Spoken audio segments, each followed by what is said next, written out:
read you a couple of excerpts out of a book. Now, I'm about to take a chance here because I'm about to read you a couple of things out of a very secular book. But I want you to hear some of the advice that the world is giving us, and I'm saying to us, the world is telling us this, and we don't understand that this is so much more vivid and true and genuine of people in the faith. One afternoon, I was home early enough from work to take in a little bit of Oprah, and I do that from time to time because so many women are watching that show, and so many women look to her for advice across the globe, but certainly in this nation. Number one advice giver to women through the media is Oprah. One particular afternoon, I caught the show when she had on the authors to a book. It's primarily a guy, and it's a man and a woman that came together to bring this message forth, but it was kind of his message, and she helped him get it out. He's just not that into you. And it's basically a man going, stop embarrassing yourself here. You're just, just face up to the fact that this is not the one and cut yourself loose. Now, I'm just translating that into my own kind of language. I want you to hear a couple of excerpts out of it. Listen to this. It's got some letters, like he receives letters and then he writes back. Dear Greg, I'm dating my married boss. We've kept it on the down low so that no one will find out about it. I really, really love him, and he loves me.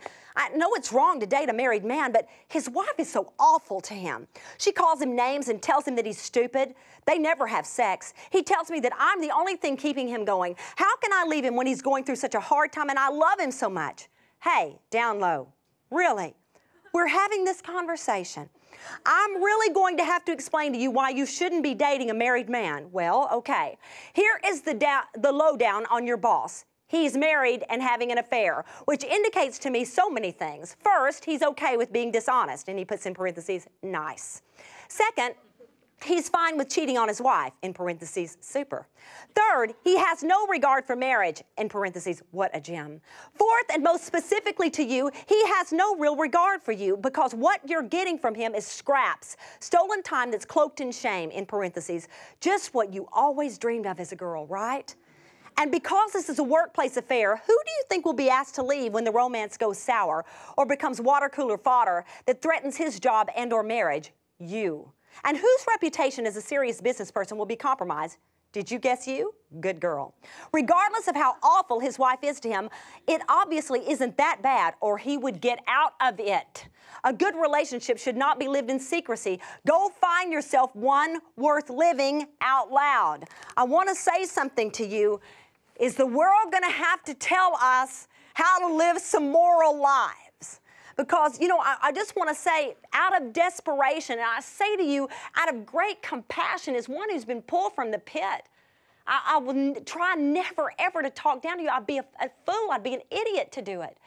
But I know there are people listening today that are involved in affairs with married men or married women, or they themselves are married. And it is beneath a child of God. It's just not his way. And it's a very desperate move. And it opens the door to all manner of destruction. I just plead with you, this is not God's will for your life, no matter how we rationalize. Must we have the world tell us that? I mean, I'm thankful that he does. But I'm simply saying we are children of God. You have more value than that.